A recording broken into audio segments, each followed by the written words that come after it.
Governor. அரசியல் சட்டத்தின்படி ஆளுநரின் இன்றியமையாத கடமைகள் என்ன? குறிப்பாக அரசின் மசோதாக்களை பொறுத்தவரை ராஜ்பவனுக்கும் மாநில அரசுக்கும் இடையே இது குறித்து நிலவும் பிரச்சனைகளை பற்றி என்ன நினைக்கிறீர்கள்? Constitution makes it abundantly clear. இது குறித்து அரசியல் சட்டம் நிறையவே தெளிவுபடுத்தியுள்ளது. முதலில் சட்டசபையில் ஒரு மசோதா நிறைவேற்றப்பட்டு அது ஆளுநரிடம் வருகிறது.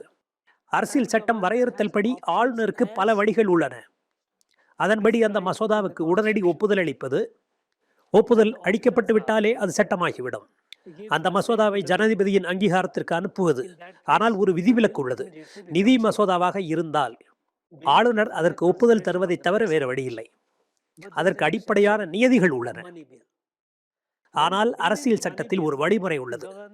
அது என்ன கூறுகிறது என்றால், குறிப்பிட்ட நிதி மசோதாவில் ஒருவேளை மசோதாவில் சில அம்சங்களை மீண்டும் பரிசீலிக்க வேண்டும் என்று தோன்றினாலோ, ஆளுநருடைய எண்ணப்படி சில அம்சங்கள் சரியில்லை என்று கருதினாலோ தன்னுடைய கருத்துக்களை இணைத்து மசோதாவை திருப்பி அரசுக்கு அனுப்பலாம். இது ஒரு வழிமுறைதான். ஆக மசோதாவுக்கு ஒப்புதல் அளிக்கலாம். ஒருவேளை மசோதா சரியாக இருந்தாலும் உடனே அதை ஜனாதிபதியின் பார்வைக்கு அனுப்பலாம். சில அம்சங்களை பரிசீலிக்க வேண்டும் என்று கருதினார். கருத்துக்களை இணைத்து மசோதாவை திருப்பி அனுப்பலாம். இவைதான் அரசியல் சட்டம் கூறும் வழிமுறைகள். ஆளுநர் இதற்கு கட்டுப்பட்டு நடக்க வேண்டும். ஆளுநருக்கு இதை மீறி செயல்பட வாய்ப்பு இல்லை. காரணம், ஆளுநர் என்பவர் அரசியல் சட்டம் உருவாக்கிய ஒரு பிரதிநிதி. ஒரு மசோதா வந்தால் அது இந்த வழிமுறைகளின் கீழ்தான் கையாளப்படுகிறது. உங்களுக்கு தெரியுமா, என்னிடம் வந்துள்ள மசோதாக்களில் 80% மசோதாக்களுக்கு நான் ஒப்புதல் அளித்திருக்கிறேன்.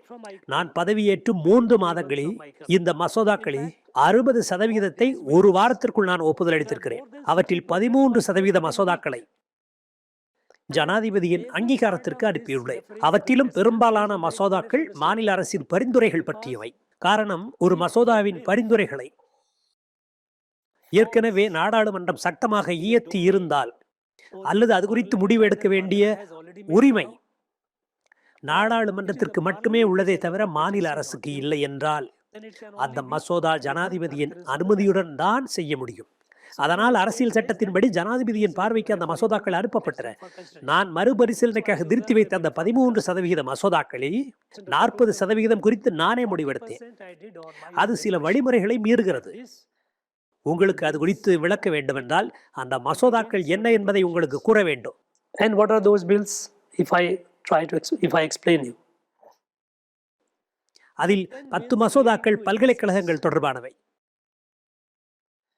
சட்டமன்றம் ஒப்புதல் அளித்துள்ள ஆளுநரின் பல்கலைக்கழக வேந்தர் பொறுப்பை அரசு, அதாவது முதலமைச்சரால் எடுத்துக்கொள்வது குறித்த மசோதா. இந்த மசோதா குறித்து சிறு பின் கதையை, அது எப்படி நடந்தது என்று உங்களுக்கு கூற வேண்டும். உங்களுக்கு தெரியும், நான் செப்டம்பர் 2021 பதவியேற்றேன். 2022 பல்கலைக்கழக வேந்தர் என்கிற முறையில் எல்லா பல்கலைக்கழகங்களிலும் கல்வியின் தரத்தை நான் ஆய்வு செய்தேன். அப்போது நமது பல்கலைக்கழகங்கள் உகந்த தரத்தில் இல்லாமல் மிகவும் கீழான நிலையில் செயலாற்றி கொண்டிருக்கின்றன என்பதை உணர்ந்தேன். பெரிய அளவில் மிகவும் தாழ்ந்த நிலையில் செயலாற்றி கொண்டிருந்தன. ஆய்வு தரம் இல்லை. ஒவ்வொரு பல்கலைக்கழகமும் தனித்தனி பதுங்கு குழிகளாக இருந்தன. ஒன்றுக்கொன்று தொடர்பு கொள்ளவில்லை. இது எப்படி சாத்தியம்? தொடர்பு வைத்துக் கொள்ள வேண்டும். ஒருவருக்கொருவர் தொடர்பு கொண்டால் ஒழிய நேர்மறையாக ஒருவருக்கொருவரின் பலம் பலவீனம் ஆகியவற்றை அறிய முடியும். அதனால் 2022 முதல் பல்கலைக்கழகங்களின் ஆண்டு மாநாடு நடத்தினேன். நமது மாநிலத்தில் மட்டும் உயர்கல்வி கூடங்கள், குறிப்பாக பல்கலைக்கழகங்கள், மாநில பல்கலைக்கழகங்கள், மத்திய பல்கலைக்கழகங்கள், நிகர்நிலை பல்கலைக்கழகங்கள் என்று மொத்தம் 45 உள்ளன. We have more than 45 of them in our state. அவை பங்கேற்கும் 2 நாள் மாநாட்டை ஊட்டியில் நடத்த அழைத்தேன். இந்த மாநாட்டை சென்னையில் நடத்தி இருந்தால் தங்கள் தனிப்பட்ட காரியங்களை கவனித்திருப்பார்கள். மாநாட்டின் நோக்கத்தில் கவனம் செலுத்தி இருக்க மாட்டார்கள். எனவே ஊட்டியில் நடத்தியதால் அவர்களுக்குள் தொடர்பு ஏற்பட்டு தங்களுக்குள் பேசிக் கொண்டார்கள். பல்கலைக்கழக மானிய குழு தலைவர் மற்றும் சிறப்பு பிரதிநிதிகள் கலந்து கொண்டார்கள். தொழிலதிபர்கள், கல்வியாளர்கள் கலந்து கொண்டனர். மாநாடு நடத்தப்பட்டதற்கு காரணங்களை அவர்கள் அறிந்தே இருந்தார்கள். 2022 ஏப்ரல் மாதம் 25, 26 தேதிகளில் நடந்தது. ஆனால் கல்வி அமைச்சரும் உயர்கல்வி அமைச்சரும் துணைவேந்தர்களை அழைத்து மாநாட்டில் பங்கேற்க கூடாது என அறிவுறுத்தினர். ஆனால் அவர்கள் அனைவரும் கலந்து கொண்டார்கள். அதனால் மாநில அரசு அதிருப்தி அடைந்தது. அடுத்த நாளே, அதாவது ஏப்ரல் 26ஆம் தேதி மாநாடு நடந்து கொண்டிருந்த போதே என்னை வேந்தர் பதவியிலிருந்து நீக்கும் மசோதாவை சட்டமன்றத்தில் நிறைவேற்றினார்கள். வேந்தர் பொறுப்பிலிருந்து ஆளுநரை நீக்குவது குறித்து ஒரு அறிக்கை வெளியிடப்பட்டு ஆளுநரின் அதிகாரம் பறிக்கப்பட்டதாக அறிக்கை வெளியானது. இதையெல்லாம் உங்களுக்கு சொல்ல காரணம், நடந்த நிகழ்ச்சிகள் என்ன என்பதை நீங்கள் அறிய வேண்டும். இது ஒரு நல்ல நோக்கத்தில் கூட்டப்பட்ட மாநாடு. பல்கலைக்கழகங்கள் ஒன்றுக்கொண்டு தொடர்பில் இருக்க வேண்டும், தங்கள் அனுபவங்களை பகிர்ந்து கொள்ள வேண்டும். காரணம், அந்த பல்கலைக்கழகங்களிலும் நல்ல திறமை, அனுபவங்கள் உள்ளன. அவை திறம்பட செயல்படுகின்றன. நம் மாநில கல்வியில் 2 துருவங்கள் உள்ளன. தேசிய கல்வி நிறுவன தரவரிசை கட்டமைப்பில் தமிழ்நாடு வரிசை பட்டியலில் முதலில் இடம் வருகிறது. தமிழ்நாட்டின் பல உயர்கல்வி நிறுவனங்கள் மற்றும் கல்வி நிலையங்கள் நாட்டின் சிறந்த முதல் 20 பட்டியலில் இடம்பெறுகின்றன. which figure in top 20 in our country. ஆனால் அவற்றில் மாநில பல்கலைக்கழகங்கள் இடம்பெறவில்லை. நிகர்நிலை பல்கலைக்கழகங்கள் தான் இடம்பெறுகின்றன. நான் சென்னை ஐஐடி பற்றி சொல்லவில்லை. நான் பேசுவது மற்ற நிகர்நிலை பல்கலைக்கழகங்கள் பற்றி. ஆக அவற்றில் நிறைய திறமைகள், அனுபவங்கள் உள்ளன. அதனால் தான் சொல்கிறேன், அவர்கள் தொடர்பில் இருக்க வேண்டும். ஒருவருக்கொருவர் நாம் தொடர்பில் இருக்க வேண்டும். அந்த நோக்கத்தில் தான் நான் மாநாடு நடத்தினேன். ஆனால் பல்கலைக்கழக துணைவேந்தர்கள் அதில் கலந்து கொள்ளக்கூடாது என்று நிர்பந்திக்கப்பட்டனர். எனது வேந்தர் பதவியை பறிக்கும் மசோதாவை நிறைவேற்றினார்கள். நல்லது, அவர்கள் அந்த மசோதாவை நிறைவேற்றுவது அது அவர்கள் விருப்பம். ஆனால் அது பல்கலைக்கழக மானிய குழுவின் நியதிக்கு மாறாக இருக்கிறது. பல்கலைக்கழக மானிய குழு அரசியல் சட்டத்தின் கீழ் அமைக்கப்பட்டது. மத்திய மாநில அரசுகளின் அதிகார பட்டியலை எடுத்துக்கொண்டால் கல்வி கான்கரண்ட் லிஸ்ட், அதாவது ஒருங்கிணைந்த அதிகார பட்டியலின் கீழ் வருகிறது. ஆனால் உயர்கல்வி மத்திய அரசின் பட்டியலில் வருகிறது. ஆக பல்கலைக்கழகங்கள் உயர்கல்வி நிறுவனங்கள் என்கிற முறையில் மத்திய அரசு வசம் உள்ளது. அவற்றின் தரத்தை நிலைநாட்டுவது துணைவேந்தர்கள் பணி. எங்கே ஒரு விஷயம் தெளிவாக்கப்படுகிறது. துணைவேந்தரை தேர்ந்தெடுக்க ஒரு தேடல் குழு அமைக்கப்பட வேண்டும். By a search committee in which a member of அந்த குழுவில் யுஜிசி தலைவரால் நியமிக்கப்பட்ட ஒரு உறுப்பினர் இருக்க வேண்டும். சில கட்டுப்பாடுகளும் உள்ளன. ஆனால் முதல்வர் என்பவர் இயல்பாகவே ஒரு அரசியல் பிரதிநிதி. எனவேதான் ஆளுநர் வசம் தரப்பட்டது. எனவே இது குறித்து மசோதாக்கள் நிறைவேற்றப்பட்ட போது அவை அவசரத்தில் எடுக்கப்பட்ட முடிவாக தெரிந்தது. அரசியல் சட்டத்தின்படி சீரற்ற மசோதாவாகவே தோன்றியது. காரணம், மத்திய அரசின் அதிகார எல்லைக்குள் மாநில அரசு நுழைய முடியாது. எனவே அந்த மசோதாக்கள் ஜனாதிபதியின் அங்கீகாரத்திற்கு அனுப்பப்பட்டன. So I reserved these bills eventually for the president's consideration. And மற்ற மசோதாக்கள் அனைத்தும் அக்டோபர் இறுதியில் தான் எனக்கு அனுப்பப்பட்டன. இந்த நிலையில்தான் எல்லா மசோதாக்களையும் நிறுத்தி வைத்திருக்கிறேன் என்று குற்றம் சாட்டுவது விஷமத்தனமானது, உள்நோக்கத்துடன் கூறப்படும் குற்றச்சாட்டு. ஆளுநர் தான் மசோதாக்களை நிறுத்துவதில் கடைசி ஆளாக இருப்பார். எனவேதான் அண்மையில் ராஜ்பவனிலிருந்து அறிக்கை ஒன்றை வெளியிட்டேன். அதில் விவரங்களை தந்திருக்கிறேன். இது குறித்து நீங்களோ மற்றவர்களோ தான் சொல்ல முடியும். ஒரு ஆளுநராக எனது பணி அரசியல் சட்டத்திற்கு கீழ்ப்படிவது. அப்படி இருக்கையில் ஒரு மசோதா அதற்கு புறம்பாக இருக்கும் என்றால் நான் நிறுத்தித்தான் ஆக வேண்டும். உங்களுக்கு சொல்கிறேன், ஒரு மசோதாவை அவர்களே விலக்கிக் கொண்டார்கள். அவர்கள் கூட்டுறவு சங்கங்களை எடுத்துக்கொள்ளும் மசோதா ஒன்றை கொண்டு வந்தார்கள். நமது மாநிலத்தில் ஆயிரக்கணக்கான கூட்டுறவு சங்கங்கள் உள்ளன. கூட்டுறவு சங்கங்கள் தேர்ந்தெடுக்கப்பட்ட அமைப்புகள், ஜனநாயக முறைப்படி இயங்குகின்றன. சரியாக இயங்காத கூட்டுறவு சங்கத்தை தற்காலிக நீக்கம் செய்துவிட்டு கூட்டுறவு சங்கத்தின் பதிவாளர் அந்த சங்கத்தை எடுத்துக்கொள்ளலாம் என்கிற ரீதியில் மசோதா கொண்டு வந்திருந்தார்கள். ஆனால் இதுவரையில் பின்பற்றப்பட்ட நியதி என்னவென்றால், சரியாக இயங்காத கூட்டுறவு சங்கத்திடம் பதிவாளர் விளக்கம் கேட்டு அவர்கள் தங்கள் பக்கம் உள்ள நியாயங்களை தெளிவுபடுத்த வேண்டும். விளக்கம் கிடைத்தபின் பதிவாளருக்கு அந்த விளக்கம் திருப்தியாக இல்லாவிடில் அப்போதுதான் அவர் அந்த கூட்டுறவு சங்கத்தை தற்காலிக நீக்கம் செய்து தமது நிர்வாகத்தில் எடுத்துக்கொள்ள முடியும். இதில்தான் இயற்கையான நீதி கிடைக்கிறது. element of natural justice that an elected body, தேர்ந்தெடுக்கப்பட்ட அமைப்பின் பதிவாளர் ஒரு அரசு அதிகாரி ஒரு அமைப்பை சஸ்பெண்ட் செய்வதென்றால் அவர்களுக்கு விளக்கமளிக்க வாய்ப்பு வழங்கப்பட வேண்டும். ஆனால் அவசர கோலத்தில் ஒரு மசோதாவை கொண்டு வந்து நிறைவேற்றப்பட்டிருக்கிறது. ஒரு அமைப்பை சஸ்பெண்ட் செய்வதென்றால் அவர்களுக்கு விளக்கமளிக்க வாய்ப்பு வழங்கப்பட வேண்டும். இது எப்படி சாத்தியம் என்று நான் கேட்டேன். ஒரு தனிப்பட்ட அதிகாரியின் விருப்பத்திற்கு தேர்ந்தெடுக்கப்பட்ட அமைப்பை சஸ்பெண்ட் செய்ய முடியுமா? ஒரு குழு என்னை சந்தித்தது. முதலமைச்சரும் வந்தார், அமைச்சர்கள் துரைமுருகன், தங்கம் தென்னரசு, தலைமைச் செயலாளர் அனைவரும் வந்து Mr. Durai Murugan, Tangam Thanarasu, Chief Secretary, they all came. ஏன் மசோதாவுக்கு ஒப்புதல் அளிக்கவில்லை என்று கேட்டார்கள். நான் அவர்களுக்கு தெளிவுபடுத்தினேன். இது முழுமை அடைந்ததா? ஏன் இப்படி செய்கிறீர்கள்? Why do you have to do this? நான் கையெழுத்து போட்டாலும் நீதிமன்றத்தில் உங்கள் மசோதா நிற்காது. It will not stand in the court. அப்போது ஒரு அமைச்சர் அப்படியா என்று வியப்புடன் கேட்டார். பிறகு தலைமைச் செயலாளர் பக்கம் திரும்பி கேட்டார். அவர் ஆமாம் என்று சொன்னார். இது எப்படி சாத்தியம்? பிறகு அவர்கள் உணர்ந்தனர். At the time, ஆனாலும் என்னை வற்புறுத்தி கொண்டே இருந்தார்கள். நான் ஒப்புதல் அளிக்க மறுத்துவிட்டேன். I cannot. ஆக அவர்கள் மக்கள் முன்பாக ஏதேதோ பேசுகிறார்கள். ஆனால் நான் ஒவ்வொரு மசோதாவையும் அரசியல் சட்டத்தின் நியதிகளுக்கு உட்பட்டுத்தான் பரிசீலிக்கிறேன். அதன்படி நடக்கிறேன், வேறொன்றுமில்லை. இதன் பின்பாகவும் ஒன்றுமில்லை. And I act on it. There is nothing, anything beyond. தலித்துகளுக்கு எதிரான கொடுமைகள் அதிகரித்துள்ளதா? அவர்கள் பாதுகாப்பாக இருப்பதாக உணர்வதற்கு என்ன செய்ய போகிறீர்கள்? You know, that is one area which really very painful. உண்மை, அந்த ஒரு பிரச்சனை உண்மையிலேயே வேதனைக்குரிய விஷயம்தான். தலித்துகளுக்கு எதிரான கொடுமைகள் குறித்து நான் அவ்வப்போது பொது மேடைகளில் எழுப்பி வந்திருக்கிறேன். அரசிடமும் அது குறித்து பேசி வந்துள்ளேன். ஆனால் தகுந்த நடவடிக்கைகள் இல்லை. நான் இது குறித்து பேசுவதற்கு ஆதாரங்கள் என்ன? அதையும் நான் தெளிவாக்க வேண்டும். முதலில் தலித்துகளுக்கு எதிரான ஓரவஞ்சனைகள் நாட்டின் எல்லா பகுதிகளிலும் நடக்கின்றன என்பதை நாம் ஒப்புக்கொள்ளத்தான் வேண்டும்.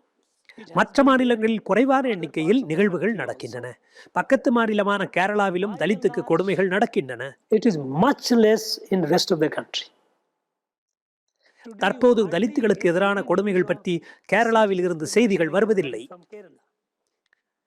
ஆனால் இங்கு அடிக்கடி அத்தகைய செய்திகள் வருகின்றன. தலித்துகள் காலனியுடன் குறிப்பிட்ட தெருக்களில் நடக்கும்போது தாக்கப்படுவது குறித்த செய்திகள் நாளிதழ்களில் வருகின்றன. ஒரு பள்ளியில் தலித்துகளை தனிமைப்படுத்த 4 அடி சுவர் ஒன்றை எழுப்பி They have put a 4 feet wall. This side is Dalits, don't other this. நான் அந்த பள்ளிக்கு சென்றேன்.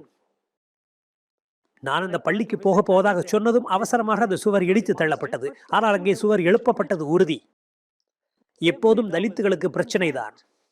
இன்னும் சொல்ல போனால் உள்ளாட்சி மன்றங்களுக்கு தேர்ந்தெடுக்கப்பட்ட தலித் தலைவர்கள் என்னிடம் புகார் தெரிவித்துள்ளனர்.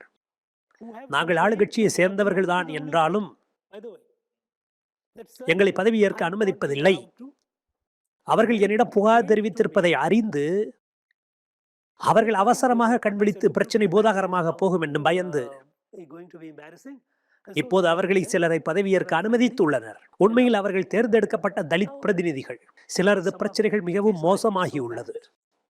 நிவாரணம் கேட்டு என்னிடம் அவர்கள் வருவது எனக்கு வியப்பளிக்கிறது. ஒரு தலித்துக்கும் தலித் அல்லாதவருக்கும் இடையே பிரச்சனை. One Dalit and non-Dalit, they were vendors. இருவரும் வியாபாரிகள். இருவருக்கும் தகராறு உண்டது. தலித் அல்லாதவர் தலித்திடம், நீ எப்படி என்னை எதிர்த்து பேசலாம்? நான் என் பூட்ஸில் துப்புகிறேன், நீ அதை நக்கி ருசிக்க வேண்டும். ஒன்று எனது பூட்ஸை நக்க வேண்டும், அல்லது நீ கிராமத்தை விட்டு செல்ல வேண்டும். On my shoe or you leave the village. அந்த தலித்துக்கு கூறப்பட்டது. அந்த தலித் தான் அதை செய்வதை விட கிராமத்தை விட்டு செல்வதாக கூறினார். 7 வருடங்கள் கழித்து கிராமத்து கோவில் திருவிழாவுக்கு அவர் வந்தபோது மெட்டி சாய்க்கப்பட்டார். He attended the festival. These people ganged up, chased him and cut him to pieces. தலித்துகளுக்கு எதிரான குற்றத்தை பாருங்கள். தமிழ்நாட்டில் அது அதிகமாக உள்ளது. தலித் பெண்களுக்கு எதிராக பாலியல் ரீதியான வன்கொடுமைகள் தமிழகத்தில் தேசிய சராசரி அளவை விட 2 மடங்கு அதிகம்.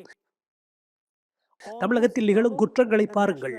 இந்த குற்றங்களுக்கு எடுக்கப்படும் நடவடிக்கைகளும் தேசிய சராசரி அளவில் பாதி அளவில் மட்டுமே உள்ளது. இந்த மாதிரி சமூக அநீதிகள் தலித்துகளுக்கு எதிராக நடைபெறுகிறது. கள்ளக்குறிச்சி கள்ளச்சாராய மரணங்களில் 65 பேருக்கும் அதிகமானோர் மரணமடைந்தார்கள். அவர்கள் எல்லோரும் யார்? பெரும்பாலானோர் தலித்துகள் தான். என்ன நடந்தது? குற்றப்பத்திரிகை தாக்கல் செய்யப்பட்டதோடு சரி. charge sheet a case. அதேபோன்று செங்கல்பட்டில் ஒரு வருடத்திற்கு முன்பாக 24 பேர் கள்ளச்சாராயத்தால் இறந்தார்கள். தலித்துகளுக்கு எதிரான குற்றங்கள் என்கிற போது அரசு நிர்வாகம் மெத்தனமாக செயல்படுகிறது. அதே சமயம் சமூக நீதி குற்றங்கள் அதிகரித்துக் கொண்டே போகின்றன. எவ்வளவு நாட்கள் இப்படி நடக்கும்? துரதிருஷ்டவசமாக எப்படி கேரளாவில் மட்டும் இந்த குற்றங்களை கட்டுப்படுத்த முடிந்தது என்று கேட்கிறேன். மற்ற மாநிலங்களை விட்டு தள்ளுங்கள். நமது அண்டை மாநிலமான கேரளாவில் இதெல்லாம் நடந்து முடிந்த கதை. காரணம், அவர்கள் அதை ஒரு சமூக பிரச்சனையாக போராடி நீக்கினார்கள், அரசியல் பிரச்சனையாக அல்ல. இங்கே எல்லாம் சமூக நீதியை பற்றி பேசிக்கொண்டே குற்றங்கள் நிகழ்த்தப்படுகின்றன. அவர்கள் சமூக போராட்டம் எதையும் ஏற்படுத்த விரும்பவில்லை. உங்கள் கட்சி தொண்டர்களிடம் இது குறித்து பேசலாமே. நீங்கள் பிரமாணம் எடுக்கிறீர்கள், தலித்துகளுக்கு எதிராக குற்றங்கள் நடக்காமல் பார்த்துக் கொள்வோம் என்று. அதை ஏன் செயலில் காட்டுவதில்லை? அதை முதலில் செய்து காட்டுங்கள். தலித் விடுதலை தொடர்பாகவும் சமூக பாகுபாடு பற்றியும் விழிப்புணர்வு ஏற்படுத்த நிகழ்ச்சி நடத்துகின்றனர். ஆனால் உண்மையில் தலித்துகளுக்கு எதிரான பெரும் கொடுமைகள் இங்குதான் நடத்தப்படுகின்றன. குற்ற எண்ணிக்கைகளின்படி, தண்டனை வழங்கிய எண்ணிக்கைகளின்படி, நாளிதழ் செய்திகளின் எண்ணிக்கைப்படி தலித்துகளுக்கு எதிராக மிக மோசமான குற்றங்கள் நடைபெறுகின்றன. ஆதி திராவிடர்களின் பள்ளிகளை எடுத்துக்கொண்டால் மற்ற பள்ளிகளை பார்க்கும்போது அங்கு நிலைமை மோசமாக உள்ளது. I visited many Adi Dravida schools. Most pathetic. ஆசிரியர்கள் எங்கிருந்தோ வருகிறார்கள். அவர்கள் தலித் அல்லாதவர்கள் என்பதால் சிறிதும் மாணவர்களின் நலனில் அக்கறை காட்டுவதில்லை. தலித்துகளுக்கு சிறப்பு சலுகைகள் என்கிற பெயரில் அவர்களுக்கு பிரத்யேக கல்வி வாரியம் அமைக்கிறோம் என்று சொல்லி அவர்களுக்கு அடிப்படை கல்வியை கூட வழங்கவில்லை. சொல்ல போனால் நான் இந்த பிரச்சனையை அவர்களிடம் எழுப்பினேன். அந்த கல்வி வாரியம் ஏன் பிரதான கல்வி திட்டத்தில் இணையக்கூடாது என்றேன். பிரத்யேக வாரியம் என்றால் அதிகாரிகளின் விருப்பப்படி அல்லவா அது இயங்கும். பிரதான கல்வி வாரியத்தில் அதை இணைப்பது நல்லதுக்கே என்றேன். ஆனால் யாரும் அக்கறை காட்டவில்லை. ஆசிரியர் நியமனங்களில் கூட பல படிகள் காலியாக உள்ளன. ஆதி திராவிட பள்ளிக்கு தொலைதூரத்தில் உள்ள ஒரு தலித் அல்லாதவரை அனுப்புகிறீர்கள், ஆனால் அவரோ அங்கே செல்வதில்லை. தலித் மாணவர்களோ பெற்றோர்களோ இந்த பிரச்சனையை எழுப்பக்கூட முடியவில்லை. அவர்கள் தலித் பிரச்சனைகள் குறித்து எந்த நடவடிக்கைகளையும் எடுப்பதில்லை. இதுதான் வருத்தத்தை அளிக்கும் விஷயம். உங்கள் விளக்கங்களை கேட்டு இன்னும் வெகு நேரம் அளவலாவலாம் போன்று உள்ளது. உங்கள் கருத்துக்கள் ஊக்கமளிக்கும் விதமாக உள்ளன. சில தனிப்பட்ட கேள்விகளை கேட்க விரும்புகிறேன். தாங்கள் கேரளாவில் போலீஸ் அதிகாரி பணியாற்றிய போது நிறைய துணிவு மிக்க தீர செயல்களை செய்துள்ளீர்கள். அதை நான் அறிவேன். அப்படி ஒரு தீர செயலை எங்கள் நேயர்களுக்காக கூற முடியுமா? Look, we all do our duty. All do our duty. It's a personal side. நாமெல்லாம் நம் கடமைகளை ஆற்றுகிறோம். அனைவருமே தங்கள் கடமைகளை செய்கின்றனர். தனிப்பட்ட முறையில் என்னால் கூற இயலாது. ஆனால் ஒன்று சொல்ல விரும்புகிறேன். கடந்த கால நினைவுகளிலிருந்து சம்பவங்களை தேர்ந்தெடுக்க வேண்டும் என்றால் நிறைய விஷயங்கள் உள்ளன. எனவே கடந்த கால நினைவுகளிலிருந்து சம்பவங்களை திரட்டும் சிரமத்திலிருந்து நீங்கள் என்னை விட்டுவிடுங்கள். காரணம், நான் அவற்றை பேச தொடங்கினால் நிறைய விஷயங்கள் வெளியே வரும். வேண்டாமே, அவற்றை பற்றி நான் பேசாமல் இருப்பது நல்லது. அவற்றை பற்றி பேசுவதும் புத்திசாலித்தனம் இல்லை. செய்ய வேண்டியது நிறைய உள்ளது. எனக்கு மேற்கொண்டு செய்வதற்கு ஒன்றும் இல்லை என்கிற நிலை வரும்போதுதான் நினைவுகளை பற்றி பேச வேண்டும். Referring to or recollecting when I feel that I have nothing more to do. So you must have visited the temples in Tamil Nadu. நீங்கள் தமிழ்நாட்டில் பல்வேறு ஆலயங்களுக்கு சென்றிருப்பீர்கள். உங்களை கவர்ந்த ஆலயம் எது? எதனால்? மிகவும் கடினமான கேள்வி. இதற்கு பதிலளிப்பது சிரமம். காரணம், ஒவ்வொரு ஆலயமும் ஒரு வழியில் சிறப்பு வாய்ந்தது. எல்லாமே ஆச்சரியகரமாக உள்ளன. சிற்ப வேலைகளை பார்க்கும்போது ஒவ்வொரு ஆலயமும் பிரமிக்கும் வகையில் உள்ளன. நமது இதயத்தை பெருமிதம் கொள்ளச் செய்கிறது. அவற்றை எழுப்பிய நமது மக்களின் திறமைக்கும் பெருமைக்கும் ஈடு இணை இல்லை. நான் பல்வேறு ஆலயங்களுக்கு சென்றுள்ளேன். ஆனால் நீங்கள் கேட்டது போல ஒரே ஒரு ஆலயம் மட்டும் மற்றவற்றிலிருந்து தனிப்பட்டு நிற்கிறது. அதற்கு காரணம் மிக எளிமையானது. அந்த ஆலயத்தின் வரலாறு நமது கலாச்சாரத்துடன் பின்னி பிணைந்து இருக்கிறது. அதுதான் ஸ்ரீரங்கம் கோவில். ஸ்ரீரங்கம். அங்கே உள்ள கம்பர் மண்டபத்தில் தான் கம்பர் ராமாயணம் அரங்கேறியது. நான் அங்கே சென்று நின்றபோது நான் வேறு ஒரு யுகத்திற்கு பயணித்தது போல உணர்ந்தேன். It transports you to a different era, that I could feel. அங்குதான் நான் சுத்தப்படுத்தும் பணிகளை செய்தேன். அவற்றை பக்தர்களாகிய நாம் தான் காப்பாற்ற வேண்டும். ஒவ்வொரு ஆலயத்திலும் பல அம்சங்கள் உள்ளன. அவை நம்மை பரவசப்படுத்துகின்றன. and fills your heart with pride. உங்களுக்கு பிடித்த ஒரு தமிழ் உணவு சொல்லுங்களேன். அதாவது அடிக்கடி உங்கள் ராஜ்பவன் சமையலறையில் இருந்து உங்கள் தட்டை நோக்கி படையெடுத்து வரும் தமிழ் உணவு எது? Look, there's a idli, dosa தவிர்க்க முடியாத அன்றாட உணவு. is ஆனால் நீங்கள் கேட்பது போல் ஒரு உணவு எனக்கு மிகவும் பிடிக்கும். அதை சாப்பிடும்போது என்னால் கட்டுப்படுத்திக் கொள்ள முடியாது. இருப்பினும் கட்டுப்படுத்திக் கொள்ள முயற்சித்து வருகிறேன். அது என்ன தெரியுமா? வத்த குழம்பு சாதம். is a vatakulambu with rice with sadam. Is a fantastic.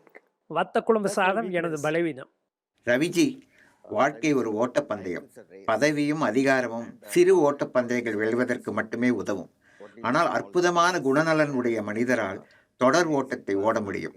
நீங்கள் தொடர் ஓட்ட பந்தயத்தில் ஈடுபடுபவர். எனவேதான் தங்களிடம் இந்த கேள்வியை கேட்கிறேன். புதிய அரசை பதவி பிரமாணம் செய்து வைத்துவிட்டு இங்கிருந்து நீங்கள் எங்கே செல்ல இருக்கிறீர்கள்? உங்கள் திறமைகளுக்கு ஓய்வு கிடையாது என்கிற அடிப்படையில் இதற்கு வருங்காலத்தில் உங்களை மத்திய அமைச்சராக எதிர்பார்க்கலாமா? Can we expect you as the union minister? Look, these are speculations. இதெல்லாம் யூகத்தின் அடிப்படையிலான கேள்விகள். சொல்லாமல் தவிர்ப்பதே உத்தமம். பிரதமர் மோடியால் எனக்கு அளிக்கப்பட்ட பணியை இப்போது செவ்வனே செய்து வருகிறேன். ஒன்றில் மட்டும் நான் உறுதியாக இருக்கிறேன். அதாவது எந்த பதவியில் இருந்தாலும் பாரத மாதாவுக்கு எனது கடமைகளை செய்து வருகிறேன் என்கிற எண்ணம் தான் எனக்கு மேலோங்கி உள்ளது. பாரத மாதா தான் எனக்கு பெரும் தெய்வம். Our country, Ma Bharati. Ma Bharati is my supreme divine. எனது பணிகளை நான் தொடர்ந்து செய்து கொண்டே இருப்பேன். இன்று நான் ஒரு ஆளுநர், நாளை நான் யாராக இல்லாமல் போகலாம். ஆனால் நான் எந்த பதவியில் இல்லாவிட்டாலும் எனது குறிக்கோள் பாரத மாதாவுக்கு சேவை செய்வது. எனது குறிக்கோள் பாரத மாதாவுக்கு சேவை செய்வது. அதற்கு ஒரு பிறப்பு போதாது. எனக்கு மறுபிறப்பில் நம்பிக்கை உண்டு. எனவே என்னால் சொல்ல இயலாது, எனது கடைசி மூச்சு நின்ற பிறகு கூட எனது பணிகள் நிறைவேறிவிட்டன என்று கூற முடியாது. I will continue doing that, whether I am here or anywhere else. தமிழ்நாட்டின் கல்வி தரமற்றதாக இருக்கிறது என்றும் மாணவர்கள் பன்னாட்டு ரீதியில் சாதிக்க முடியாதவர்களாக உள்ளனர் என்றும் நீங்கள் கருத்து கூறியிருக்கிறீர்கள். அரசு பள்ளிகளில் ஆசிரியர் மற்றும் மாணவர் தரம் பரிதாபமான நிலையில் உள்ளதாகவும் கூறியுள்ளீர்கள். தங்கள் கருத்துக்கள் ஆய்வுகளின்படி கூறப்பட்டதா அல்லது செய்திகளின் அடிப்படையில் கூறப்பட்டதா? Education, we all know, நமது சமூக மற்றும் பொருளாதார நீதிக்கு மிக வலிமையான ஆயுதம் கல்விதான். நமது முன்னோர்களோ நமது குடும்பங்களோ அல்லது நாமோ படும் கஷ்டத்திலிருந்து நம்மை சாதாரண பொருளாதார நிலைமையிலிருந்து மேம்படுத்துவது கல்விதான். ஆக கல்விதான் முன்னேற்றத்திற்கான ஆயுதம். நமது வலிமைதான் தமிழகத்தின் வலிமை. நமது மக்கள் முற்போக்கு சிந்தனையும் தொழில் முறையும் ஆற்றலும் கொண்டவர்கள். மாநிலங்களில் முதல் நிலையை அடைந்துள்ளவர்கள். பொருளாதார, கல்வி மற்றும் ஆரோக்கியத்தில் இவற்றை பல ஆண்டுகளாக நாம் கட்டமைத்துள்ளோம். பெரும் நிலையை அடைந்தவர்கள். எனது சிறுவயதில், அதாவது எனது மாணவ பருவத்தில், நாங்கள் எல்லோரும் சென்னை பல்கலைக்கழகத்தை பார்த்து பொறாமைப்படுவோம். Madras University is very great. எங்களுக்கு அது எட்டாத நிலை. ஆனால் இப்போது என்ன நடக்கிறது?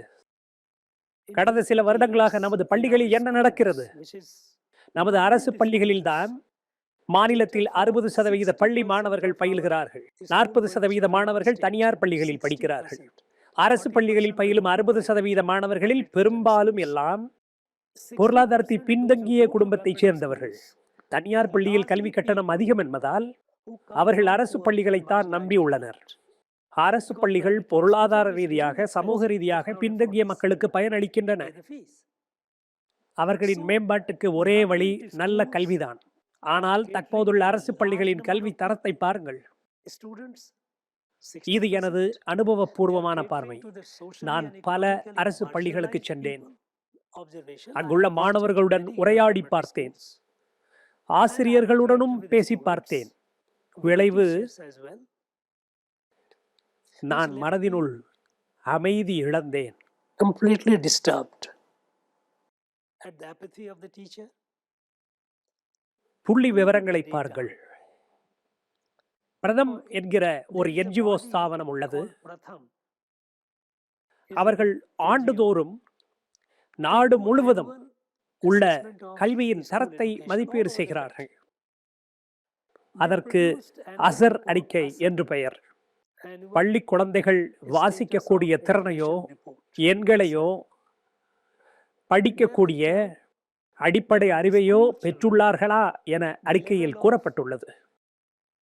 எண் அறிவை கொண்டு கூட்டல், கழித்தல், வகுத்தல், பெருக்குதல் கணக்குகளை போட முடிகிறதா என்றெல்லாம் அறிவது, அதை அறிவதற்கு சில நுட்பங்களை வைத்து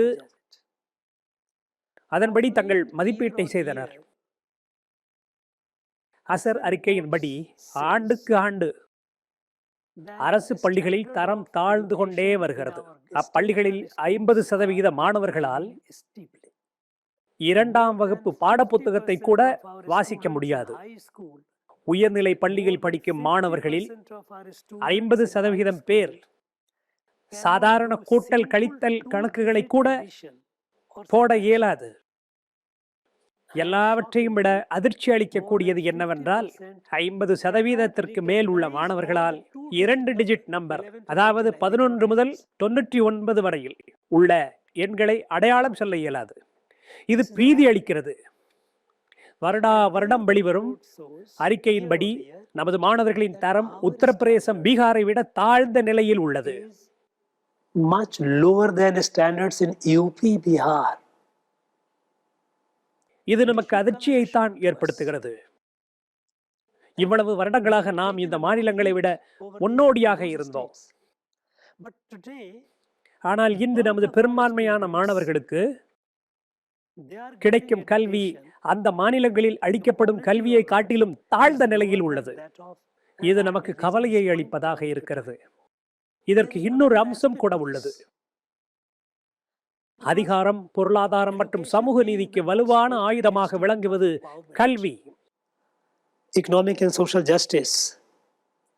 ஆனால் சமூக பொருளாதார ரீதியாக பின்தங்கிய குழந்தைகளுக்கு தரமற்ற கல்வி அளிக்கப்பட்டால் அவர்களது எதிர்காலம் என்னாவது? முன்பு போல நாம் சாதாரண உலகத்தையோ சாதாரண பொருளாதாரத்தையோ சேர்ந்த மக்கள் இல்லை. வேறு கூலி தொழிலை மட்டும் நம்பியிருந்த காலங்கள் மலையேறிவிட்டன. Just a physical laborer. இன்று பொருளாதாரம், கல்வி மேம்பட்டுள்ளது. இது டிஜிட்டல் யுகம். வேலை வாய்ப்புகளும் தொழிற்சாலைகளும் அதிகரித்து வரும் இந்த காலகட்டத்தில் பொருளாதாரத்தில் பின்தங்கிய மாணவர்கள் நல்ல டிகிரி வாங்கியே தீர்வார்கள். அவர்களுக்கு நற்சான்றிதழ் கிடைக்கும். இப்போது இந்த நிலை தொடர்ந்தால் நம் ஏழை மற்றும் புறக்கணிக்கப்பட்ட மக்களுக்கு சமூக மற்றும் பொருளாதார அநீதிகள் இன்னும் அதிகரிக்கும். இன்று இருக்கும் வேறுபாடு நாளை இன்னும் விரிவாகும். இப்போது தரமற்ற கல்வியை நாம் அரசு பள்ளி மாணவர்களுக்கு வழங்கினால் அடுத்த தலைமுறையில் பல பிரச்சனைகள் மூடும். அது மட்டுமல்ல, இருப்பவர்களுக்கும் இல்லாதவர்களுக்கும் இடையே உள்ள இடைவெளி அதிகரிக்கும். It will have implications for generations to come. அதே சமயம் தனியார் பள்ளியில் பயிலும் மாணவர்கள் திறமைகளை வளர்த்துக் கொள்கிறார்கள். ஏழை மாணவர்களுக்கு தொடர்ந்து தரமற்ற கல்வியே கிடைத்தால் அவர்களின் எதிர்காலம் இருண்டதாக இருக்கும். அதே நேரத்தில் வசதியான குழந்தைகளுக்கு தரமான கல்வி கிடைக்கும். நமது அரசு பள்ளிகளில் நிலவும் தரமற்ற கல்வி பாகுபாடுகள் உள்ள சூழ்நிலையை உருவாக்கி வருகிறது. இதை ஏற்றுக்கொள்ள முடியாது. இதற்கு நாம் தீர்வு காண வேண்டும். Perpetuity. This is not acceptable. We must address it. So the latest controversy involving நான் அண்மையில் சனாதனம் பற்றிய தங்களின் உரையை தொடர்ந்து எழுந்த சர்ச்சையை பற்றி கேள்வி எழுப்ப விரும்புகிறேன். சனாதனத்தை வேறறுப்போம் என்று சிலர் கூறி வரும் மாநிலத்தில் அதை எதிர்த்து பிரச்சாரம் செய்யப்படும் நிலையில் சனாதனத்தை எப்படி வேர்களுக்கு எடுத்துச் செல்வது? do we take it to the roots? You know,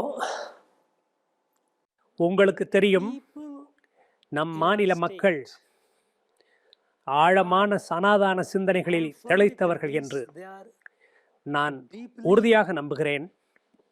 நாம் இது குறித்து தெளிவுடன் இருக்க வேண்டும். காரணம், சனாதன தர்மத்தை பற்றி துஷ்பிரச்சாரங்கள் செய்யப்பட்டு வருகின்றன. இது குறித்து நான் இன்றல்ல, தொடக்கத்திலிருந்தே பேசி வருகிறேன். காரணம், நமது நாட்டின் அடித்தளமே சனாதனம்தான். நமது சமூகத்தின் அடித்தளம் அதுதான். நமது நாகரிகத்தின் அடிப்படை மதிப்பு சனாதனம்தான். சனாதன தர்மம் என்பது என்ன? உங்களுக்கு தெரியும், வேத காலத்தில் நமக்காக ஒரு அறிவு வெளிப்பட்டது. அதன்படி கல்வி, தனிப்பட்ட, மொத்தமான சமூக மற்றும் சிந்தனை, மிகப்பெரிய மனித பெருங்குடும்பத்துடன் கூடிய செடி, கொடி, விலங்கு அனைத்தும் படைக்கப்பட்டது. நாமெல்லாம் ஒருங்கிணைந்த தொடர்புடையவர்கள். of the supreme divine. ஒவ்வொருவரும் தெய்வீகத்தின் வெளிப்பாடுதான். நாமெல்லாம் ஒரு குடும்பம். யாரையும் தனியாக நிறுத்தி பார்க்க முடியாது. நமக்குள்ள பேதங்கள் வெளிப்படையாக தெரிபவை. அவை பலதரப்பட்ட வெளிப்பாடுகள். ஒரே பரம்பொருளின் பலதரப்பட்ட வெளிப்பாடுகள். இதுதான் சனாதன தர்மத்தின் மூலாதாரம். ஆதலால் சனாதனத்தில் மற்றொன்று என்கிற பேச்சுக்கு இடமில்லை. அது மனிதர் மட்டுமில்லை, தாவரங்களும் விலங்குகளும் கூட அதில் அடக்கம். சன்மார்க்கத்தை பேசும்போது Talking about வாடிய பயிரை கண்டு போதெல்லாம் வாடினன். This is the bees மூல மந்திர of Sanatana. தாவரங்களும் இது போலத்தானே. நான் மாபெரும் புனிதர் திருவள்ளுவரின் திருக்குறளை கேட்கிறேன். அறிவினால் ஆகுவது உண்டோ பிறத்த நோய் தன நோய் போல போற்று அருக்களே. இதுதான் சனாதனம். இந்த அடிப்படை தத்துவத்தில்தான் பாரதம். இதுதான் அடிப்படை சக்தி, அடிப்படை தத்துவம். நமது ரிஷிகள் அதை தெளிவுபடுத்தியுள்ளார்கள். உண்மை இதுதான் என்கிற நிலையில் நாமெல்லாம் ஒரு குடும்பம், தனியாள் இல்லை. நமக்கென்று ஒரு வாழும் வகை. ஒருவருக்கொருவர் நட்புடன் வாழ்கிறோம். இந்த அனுபவத்தை பல முறைகளில் விவரிக்கலாம். வேதம் இதைத்தான் சொல்கிறது. ஏகம் சதா விப்ரா பௌதா வதந்தி. Truth is one. உண்மை ஒன்றுதான், ஆனால் அது பல விதங்களில் வெளிப்படுகிறது. அதனால் நாம் ஒரு கலாச்சாரத்தை அமைத்து, சனாதனத்தின் அடிப்படையில் ஒரு நாகரிகத்தை அமைத்து, சனாதனத்தின் கொள்கையான சர்வ மத் சம்பாவ், எல்லா மதங்களையும் சரி சமமாக மதித்து வாழ்கிறோம். யாரும் உயர்ந்தவர் தாழ்ந்தவர் கிடையாது. நாம் எல்லாம் சரி சமம். அதே சமயம் உலகத்தையும் சரிசமமாக நினைத்து பழக வேண்டும். This is Sanatana. இங்கே தமிழ்நாட்டில் நான் ஒரு கிராமத்துக்கு செல்கிறேன். அங்கே அம்மன் கோவிலில் மக்கள் திரளுகிறார்கள். அவர்கள் விஞ்ஞானத்திற்கு ஒவ்வாத செயலை நம்பிக்கையாக கும்பிடுகிறார்கள் என்று கூற முடியுமா? உங்களுக்கு தெரியுமா, எது பாரதத்தை உருவாக்கியதோ, எது நாட்டை படைத்ததோ அது இதுதான். இங்கே மக்கள் மற்றவர்கள் மீதுள்ள வன்மத்தில் அரசியல் காரணத்திற்காக ஒரு மாயையை உருவாக்கியுள்ளார்கள். அதாவது தமிழ் கலாச்சாரங்களில் இருந்து மாறுபட்டது என்று. அதற்கு அவர்கள் பரவசத்துடன் சங்கம் இலக்கியத்தை காட்டுவார்கள். சங்கமேரா. அந்த சங்க இலக்கியத்தை படிக்க எனக்கு வாய்ப்பு கிட்டியது. தொல்காப்பியம் என்ன கூறுகிறது என்று சொல்கிறேன். இல்லை, அதற்கு முன் சிலப்பதிகாரம், அகநானூறு, புறநானூறு உள்ளன. அவை எல்லாமே ராமாயண நிகழ்வுகளை பதிவு செய்துள்ளன. சிலப்பதிகாரத்தில் கோவலனும் கண்ணகியும் பூம்புகார் நகரை விட்டு செல்லும் போது பூம்புகார் நகரம் முழுவதும் சோகத்துடன் காட்சி தருகிறது, உருக்கத்துடன் காணப்படுகிறது. பின்பு இளங்கோவடிகள் கூறுகிறார், அந்த காட்சி ராமனும் சீதையும் அயோத்தியா நகரை விட்டு செல்லும் போது இருந்ததை போல தோன்றியது என்கிறார். இன்னொன்று உங்களுக்கு தெரியுமா? கண்ணகி மதுரையை சபித்ததால் மதுரை நகர் எரிந்தது. பிறகு சேர மன்னன் செங்குட்டுவன் கண்ணகிக்காக கோவில் எழுப்ப இமயத்தில் இருந்து பாறைகளை கொண்டு வந்து கங்கையில் மூழ்கடித்து அதை புனிதப்படுத்தி பிறகு கண்ணகிக்கு கோவிலை எழுப்பினான். புறநானூற்றில் உள்ள தொடர்மை பாருங்கள். அது என்ன சொல்கிறது தெரியுமா? புறநானூறு எழுதிய புலவர்களில் ஒருவருக்கு மன்னர் நிறைய பொன் ஆபரணங்களை அளிக்கிறார். ஆனால் புலவர் அவற்றை ஏற்க மறுத்து விடுகிறார். ஆனால் புலவரின் குடும்பத்தினர் பேராசையுடன் அவற்றை வாங்கி அணிந்து கொள்கிறார்கள். புறநானூறு இதை எப்படி வர்ணிக்கிறது தெரியுமா? ராவணன் கவர்ந்து செல்லும் போது சீதா கழட்டி வீசிய ஆபரணங்களை அவற்றை பொறுக்கி எடுத்த வானரங்கள் அதை அணிந்தது போல இருந்தது என்கிறது. ராமாயண குறிப்பை இங்கே பாருங்கள். அதேபோல் அகநானூற்றில் ராமாயண குறிப்பை பாருங்கள். ஸ்ரீராமர் ராமேஸ்வரம் கடற்கரையில் ராம சேது கட்டப்படும் போது வேதம் உச்சரித்துக் கொண்டிருக்கிறார். அவர் வேத மந்திரங்களை உச்சரிக்கும் போதெல்லாம் அவரது வேத கோஷத்தை கேட்பதற்காக தாங்கள் கூவுவதை பறவைகள் நிறுத்தின என்கிறது அகநானூறு. தமிழ் இலக்கணத்திற்கு தொல்காப்பியம்தான். தொல்காப்பியர் அதை படைத்ததும் அதனை பாண்டிய சபையில் இருந்த ஆச்சாரியாருக்கு அளித்தார். அந்த ஆச்சாரியார் யார்? அதங்கோட்டாச்சாரி. அறம் கரை நாவின் நான் மறை முற்றி அதங்கோட்டாசா. தொல்காப்பியத்தின் சிறப்பு பாயிரத்தில் வரும் ஒரு தொடராகும். நான் மறைகளை அகநானூறு குறிப்பிடுகிறது. இவையெல்லாம் சனாதனத்தின் வேர்கள். அரசியல் காரணங்களுக்காக நீங்கள் கோஷம் எழுப்பினாலும், சனாதனத்தை டெங்கு மலேரியா போல் விரட்டுவோம் என்று சொன்னாலும் அவையெல்லாம் நடக்கப் போவதில்லை. தமிழர்கள் சனாதனத்தில் ஆழ்ந்த பற்று உடையவர்கள். உங்களுக்கு தெரியும், அவர்கள் ஒரு புகைத்திரையை ஏற்படுத்தியுள்ளார்கள். அது நிலைக்காது. அவர்கள் என்ன வேண்டுமானாலும் பேசலாம். ஆனால் உண்மை என்னவென்றால், உண்மை தொடர்ந்து வெளிப்பட்டு கொண்டே இருக்கும். காரணம், உண்மை அழிவில்லாதது. சனாதன தர்மம் என்பது அனைவரையும் உடனிட்டு செல்வது. அதை வேறொருப்போம் என்று சொல்பவர்கள் கூட அதில் ஒரு அங்கம்தான். நான் ஒரு சனாதனத்தில் நம்பிக்கை உள்ளவனாக வேறொருப்போம் என்று சொல்பவர்களை வேறாக பார்க்க முடியாது. அப்படி கருதினால் அது சனாதனத்தின் அடிப்படைக்கு விரோதமாகும். ஆக சனாதனம் என்பது பிரபஞ்சத்தின் தத்துவம். அது என்றும் நிலைத்திருக்கும். அது குறித்து எனக்கு ஐயமில்லை. மேலும் தமிழ் மக்கள் சனாதனத்தில் உள்ள தங்கள் நம்பிக்கையை மென்மேலும் வெளிப்படுத்திக் கொண்டிருக்கிறார்கள். ரவிஜி, நீங்கள் இங்கே ஆளுநராக நியமிக்கப்பட்ட போது தமிழ்நாட்டில் ஏதோ ஒரு முக்கிய பணியை ஆற்றுவதற்காக நீங்கள் நியமிக்கப்பட்டீர்கள் என்று கூறப்பட்டது. அப்படி ஏதேனும் முக்கிய பணி நிமித்தமாய் நீங்கள் தமிழ்நாடு வந்தீர்களா? நீங்கள் இங்கே வந்ததும் விரைவில் தமிழ் மக்களுடனும் தொடர்பு ஏற்படுத்தி விட்டீர்கள். தமிழ் மொழி, மக்கள், சமூக குழுக்கள் என்று மிக வேகமாக அவர்களுடன் ஒன்றி போனீர்கள். தனிப்பட்ட விருப்பத்தினால் தொடர்பு ஏற்படுத்தி கொண்டீர்களா, அல்லது அதுவும் ஒரு பணி நிமித்தம்தானா? When I came to Tamil Nadu, நான் தமிழகத்திற்கு வந்ததும் என்னை பொறுத்தவரை தமிழ்நாட்டுடன் புதிய தொடர்பு ஏற்படுத்த என்று நான் நினைக்கவில்லை. தமிழகத்துடனான தொடர்பை புத்துணர்வு கொள்ள செய்யும் விதமாகவே இருந்தது. காரணம், நான் ஏற்கனவே தமிழகத்துடன் நிறைய வகையில் தொடர்பில் இருந்தேன். சில உதாரணங்களை நான் நினைவு கூர்கிறேன். நான் ஒரு கிராமவாசி. எனது கிராமத்தில் நான் பாடசாலை பள்ளியில் படித்துக் கொண்டிருந்தேன். அப்போது எங்கள் அக்கம்பக்க கிராமங்களில் ஒரு மனிதர் சுற்றி வருவார்.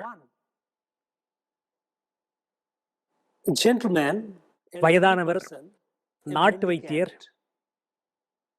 நாங்கள் அவரை தட்சிண பாபா என்று அழைப்போம். தக்ஷிணி பாபா. பாபா சென்னையைச் சேர்ந்தவர். மாதத்தில் ஒரு முறை எங்கள் வீட்டுக்கு வருவார். அவர் நாட்டு வைத்தியர் என்பதால் அவர் எந்த வீட்டுக்கு போனாலும் மரியாதையுடன் வரவேற்கப்படுவார். எங்கள் வீட்டுக்கும் அடிக்கடி வந்து எனக்கு கதைகளெல்லாம் சொல்வார். அவர் திறமையான ஜோதிடரும் கூட.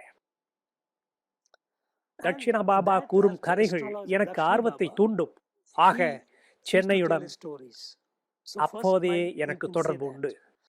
பிறகு நான் மேல்நிலைப் பள்ளியில் படித்தபோது நான் எப்போதும் ஊக்கம் தரும் கதைகளையும் உந்துதல் ஏற்படுத்தும் பழமொழிகளையும் நாடினேன். motivational quotes. நான் மாணவனாக இருந்தபோது இது போன்ற கதைகளால் உந்தப்பட்டேன். எங்கள் பள்ளி நூலகத்தில் இம்மாதிரி பழமொழிகளுடன் கூடிய நூல்களை எடுப்பேன். இதில் ஒரு பழமொழி என்னை மிகவும் ஆழமாக பாதித்தது. எனக்கு வலிமையை கொடுத்தது. உங்களிடம் சொன்னால் ஆச்சரியப்படுவீர்கள். அது திருக்குறள் தான். திருக்குறள். எண்ணியே எண்ணியாங் எதிப் எண்ணியார் திணியர் ஆகுபேர். எதையாவது செய்ய நினைத்தால் உனக்கு உறுதி இருந்தால் உன்னால் அதை பெற முடியும் என்று எனக்கு போதித்த குறள். எதுவும் சாத்தியம்தான், நம்மால் முடியும். இது தேவநாகரி ஹிந்தியில் எழுதப்பட்டிருந்தது. இந்த வார்த்தைகள் விரிவாக எழுதப்பட்டிருந்தது. ஒரு தமிழ் புலவர் இப்படி சொல்லியிருக்கிறார் என்று. உனது உறுதிதான் முக்கியம். இந்த உயரிய எண்ணம் என் மனதில் உருப்பெற்றது. அப்போதே எனக்கு திருவள்ளுவரின் பிறந்த மண்ணை பார்க்க வேண்டும் என்று ஆவல். எனது வரலாறு பாடநூலில் நான் ஒருவரை பற்றி படித்தேன். கிமு 400க்கு முன்பு, that during the time of Chandragupta Maurya, Chandragupta மௌரியாவின் காலத்தில் பத்ரபாகு என்று ஒரு ஆச்சாரியார் இருந்தார். சுமார் 12,000 துறவிகளோடு பாடலிபுத்ராவில் இருந்து தமிழகத்தில் உள்ள அரிகந்தகிரிக்கு பயணித்தார். present day Tamil Nadu. நான் வியப்புடன் யோசித்தேன், அந்த காலத்தில் 12,000 பேர்கள் பயணிக்கிறார்கள் என்றால் Traveling all the way. இந்த பயணத்தில் உள்ள தளவாடங்கள் என்னவாக இருக்கும்? Be fed. அவர்களுக்கு ஓய்வு எடுக்க வேண்டும், உணவு தரப்பட வேண்டும், வழிநெடுகிலும் அவர்களுக்கு ஆதரவு கரங்கள் கிடைத்திருக்கும். 1000 கிலோமீட்டர் பயணம் என்பது குறித்து எனக்கு ஆர்வம் ஏற்பட அரிகந்தகிரி குறித்து என்னுள் ஒரு தேடல் எழுந்தது. அங்கே செல்ல வேண்டும் என்ற ஆசை, ஆச்சாரியார் மத்ரபாகு போற இடத்திற்கு போக வேண்டும் என்கிற ஆவல். நான் தமிழகத்திற்கு வந்தவுடன் அந்த பகுதியை பற்றி விசாரித்தேன். அது குறித்து யாருக்கும் தெரியவில்லை. அந்த இடம் திருவண்ணாமலை மாவட்டத்தில் தான் உள்ளது. திருமலை என்னும் கிராமத்தில் அரிகந்தகிரி இருப்பதை தெரிந்து கொண்டேன். முதலில் மாவட்ட ஆட்சியாளரை தொடர்பு கொண்டு அரிகந்தகிரி பற்றி விசாரித்த போது அவருக்கு தெரியவில்லை. பிறகுதான் திருமலை கிராமத்தில் இருப்பதை சொன்னார்கள். நான் அங்கு சென்றேன். நீங்களும் போய் பாருங்கள். 2000 வருட பழமையான குகைகள் இருப்பதை காணலாம். Caves fresco. இந்த அரிகந்தகிரியை பார்க்கும் ஆவல்தான் என்னை மேல்நிலை பள்ளி காலத்தில் ஆட்கொண்டது. நான் காவல்துறை பணியில் சேர்ந்த போது முதலில் நாட்டின் எல்லை பகுதிகளில் பணி செய்தேன். பின்னர் காஷ்மீரில் பணி செய்ய நேர்ந்தது. அப்போது பல விஷயங்களை அறிந்து கொண்டேன். அங்கே சங்கராச்சாரியார் மலையை பார்த்தேன். இங்கிருந்து சென்று ஆதி சங்கராச்சாரியார் கட்டிய ஆலயத்தை பார்த்தேன். நான் இதையும் அறிந்தேன். பின்னர் அதனை விசாரித்து உண்மை என்று உணர்ந்தேன். காஞ்சி மடத்தில் ஆதி சங்கராச்சாரியார் ஜீவ சமாதி அடைவதற்கு முன்பாக அவரது சீடரான சுரேஸ்வராச்சாரியாவை காஷ்மீரில் இருந்து அழைத்து வந்தார் என்று அறிந்தேன். காஷ்மீரில் சுரேஸ்வராச்சாரியாவையும் அவரின் தமிழக தொடர்பையும் அறிந்தேன். பத்ரிநாத், கேதார்நாத் போகும்போதெல்லாம் எனக்கு தமிழ்நாடு பற்றி நினைவுகள் வரும். காரணம், பத்ரிநாத் கோவில் அர்ச்சகர் தென்னிந்தியாவை சேர்ந்தவர். அஸ்ஸாம் மற்றும் வடகிழக்கு சென்றபோது அஸ்ஸாம் மாநிலத்தின் தனித்துவமான அடையாளமாக விளங்குவது A Vaishnavite saint. Srimad Shankar தேவின் போதனைகளே.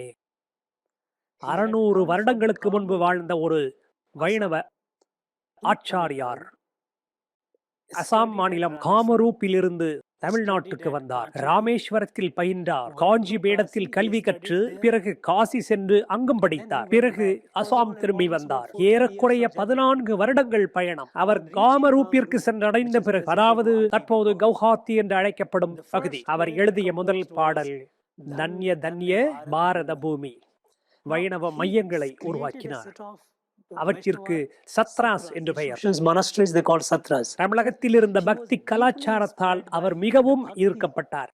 இந்த தமிழ் கலாச்சாரம் தான் அசாமின் அடையாளத்தை உருவாக்கியது. அங்கே நான் பல ஆண்டுகள் பணியாற்றியதால் அங்கே சத்ராவுக்கு செல்லும் போதெல்லாம் I say, look, அசாமின் கலாச்சாரத்தை உருவாக்கிய இந்த துறவி ஸ்ரீமந்த் சங்கர் தேவ் எவ்வாறு தமிழகத்துடன் தொடர்பு கொண்டிருந்தார். நான் தமிழ்நாட்டுக்கு வந்தபோது I came with a lot of ஏற்கனவே நிறைய தொடர்புகளுடன் தான் வந்தேன். என்னை பொறுத்தவரையில் ஏற்கனவே இருந்த தொடர்புகளுக்கு புத்துணர்ச்சி ஊட்டுவதாகத்தான் இருந்தது. தமிழக மக்கள் மிகவும் பாசத்துடன் அன்புடன் நல்ல மாதிரியாக பழகுகிறார்கள். நான் யாரை சந்தித்தாலும் அவர்களை முதன்முறையாக சந்திப்பது போன்ற எண்ணங்களே தோன்றுவதில்லை. இங்கே நான் அந்நியராகவே தோன்றவில்லை. வெளி மாநிலத்தவன் என்று நான் நினைக்கவே இல்லை. உண்மையிலேயே இங்குள்ளவர்களில் ஒருவனாகத்தான் நான் உணர்கிறேன். புதிய தொடர்பை உருவாக்குவது என்கிற பேச்சுக்கே இடமில்லை. அது எப்போதும் இருக்கும். நான் அடிக்கடி நினைத்து பார்ப்பேன், நமது நாட்டின் அழகை கற்பனை செய்து பாருங்கள். இதை பற்றியெல்லாம் நாம் மறந்துவிட்டோம். அரிஹந்தகிரியை நினைத்து பார்க்கும் போது, திருவள்ளுவரை நான் பள்ளியில் பயின்ற போது நான் நிறைய கற்றேன். உங்களுக்கு தெரியுமா, நான் திருக்குறளை தமிழில் படிப்பதற்கு இன்று வந்த பிறகுதான் கற்றுக்கொண்டேன். ஆனால் அப்போது திருக்குறள் ஹிந்தியில் இருந்தது. திருக்குறள் எனக்கு பெரிய உந்துதல் சக்தியாக திகழ்கிறது. எல்லாமே நல்லாசிகள் தான். அப்படித்தான் இருக்க வேண்டும். குழந்தை பருவம் முதலே எனக்கு தமிழ்நாட்டுடன் ஆழமான தொடர்பு உண்டு. நீங்கள் அதை இன்னும் பக்குவமடைந்துள்ள தொடர்பு என்று வேண்டுமானால் கூறலாம். எனக்கு தமிழகத்தில் பணியாற்றும் அருமையான வாய்ப்பளித்த பிரதமர் நரேந்திர மோடிக்கு நன்றியை தெரிவித்துக் கொள்கிறேன். மேதகு ஆளுநர் ரவிஜி அவர்களே, காலம் வலிமையானது. அது அரசாங்கங்களை, தலைவர்களை மாற்றிவிடும். உங்களை போன்ற உறுதியான மனிதர்களிடம் காலத்தால் ஒன்றும் செய்ய இயலாது. அது பேசாமல் உங்கள் முன்பு தலைப்பணிந்து விட்டு கடந்து செல்லும். உங்களுடன் நிகழ்ந்த இந்த உரையாடல் மிகவும் ஊக்கமும் பிரமிப்பையும் ஒருங்கே தந்துள்ளது. பல விஷயங்களில் உண்மை நிலை என்ன என்று தெளிவு ஏற்படுத்தியுள்ளீர்கள். தங்களுக்கு தமிழ் ஜனம் தொலைக்காட்சி சார்பாகவும் நேயர்கள் சார்பாகவும் என் சார்பாகவும் நன்றிகளை தெரிவித்துக் கொள்கிறேன். வணக்கம். மிக்க நன்றி. இந்த வாய்ப்பை நல்கிய உங்களுக்கும் தமிழ் ஜனம் டிவி குழுவினருக்கும் நன்றி.